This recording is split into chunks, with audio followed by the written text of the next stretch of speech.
पढ़ रहे थे बच्चों दूसरा संख्यावाचक विशेषण।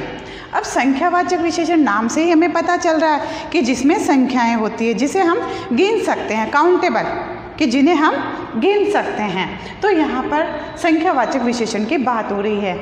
जिन विशेषण शब्दों से संज्ञा या सर्वनाम की संख्या का बोध होता है, जिन विशेषण शब्दों से संज्ञा या सर्वनाम की संख्या का बोध होता है, उन्हें हम संख्यावाचक विशेषण कहते हैं या वो संख्यावाचक विशेषण कहलाते हैं। जैसे एक कलम, 10 छात्र, तो ये संख्या हो गई कि कलम है वो 1 है और छात्र जो हैं वो 10 हैं। उसी तरह से हम और देखते हैं तो 1 दर्जन केले,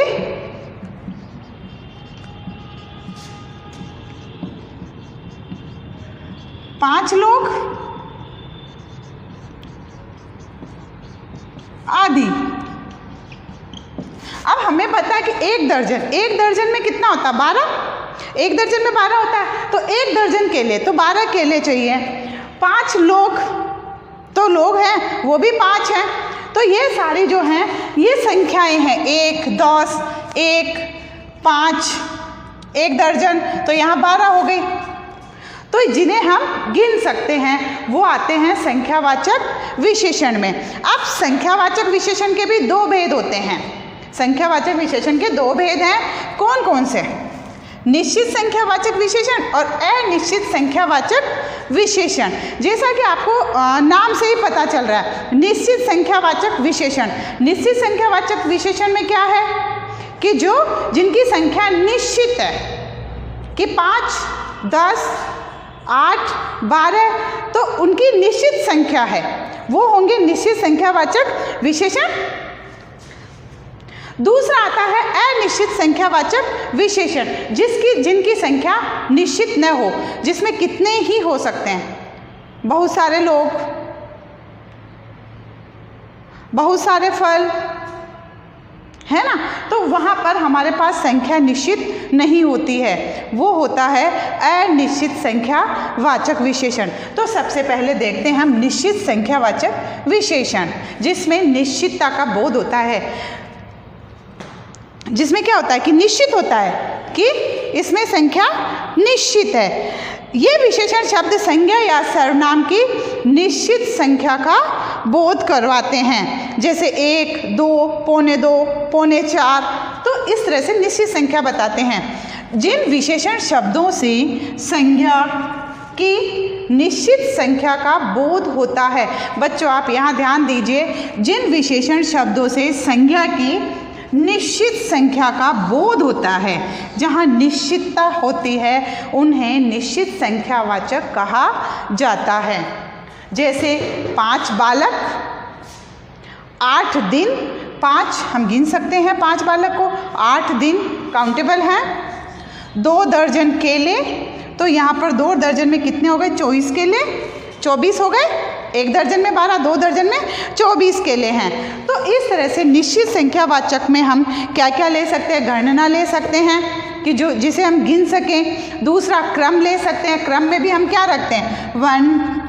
1, 2, 3, 4, जो भी क्रम चलता रहेगा तो क्रम हम ले सकते हैं, क्योंकि ये भी संख्यावाचक में है। दूसरा आवर्तीवाचक, आवर्तीवाचक को भी हम संख्यावाचक में ले सकते हैं, जहाँ केवल आवर्ती अर्थात गुणन संख्याओं का बोध होता है।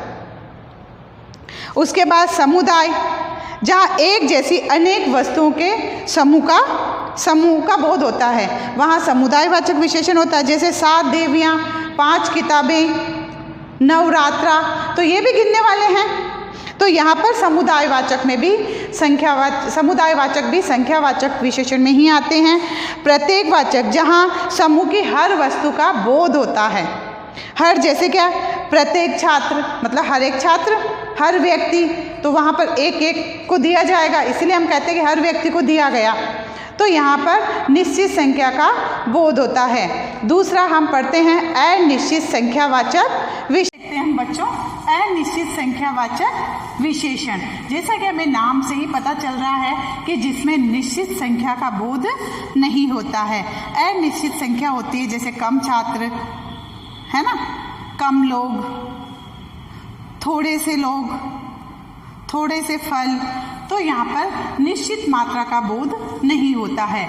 ये विशेषण शब्द संज्ञा या सर्वनाम की निश्चित संख्या का बोध नहीं कराते हैं कि इनमें संख्या निश्चित नहीं होती है। जैसे कुछ, थोड़े, बहुत, कहीं आदि। तो ये शब्द हमें ये बता रहे हैं कि इसमें संख्या निश्चित नहीं है। जैसे अब्बू ने कुछ पैसे दिए। अब कुछ पैसे में कितने हो सकते हैं? पैसे भी हो सकते हैं, रुपए भी हो सकते हैं, पर यहाँ पर अनिश्चित संख्या का बोध हो रहा है। बहुत दिन बीत गए, गुरुजी नहीं मिले। बहुत दिन, अब बहुत दिन में 10 दिन बीते, 15 दिन बीते, 30 दिन बीते, 365 दिन बीते, हमें नहीं पता, पर गुरुजी नहीं मिले। तो यहाँ पर भी अनिश्चित संख्यावाचक विशेषण है। मुझे थोड़े आम चाहिए। अब थोड़े आम में उसको 2 आम चाहिए, 10 आम चाहिए, 15 चाहिए, कितने चाहिए? यहाँ पर अनिश्चित है कि उसको थोड़े आम चाहिए। तो ये हुआ हमारा अनिश्चित संख्यावाचक विशेषण।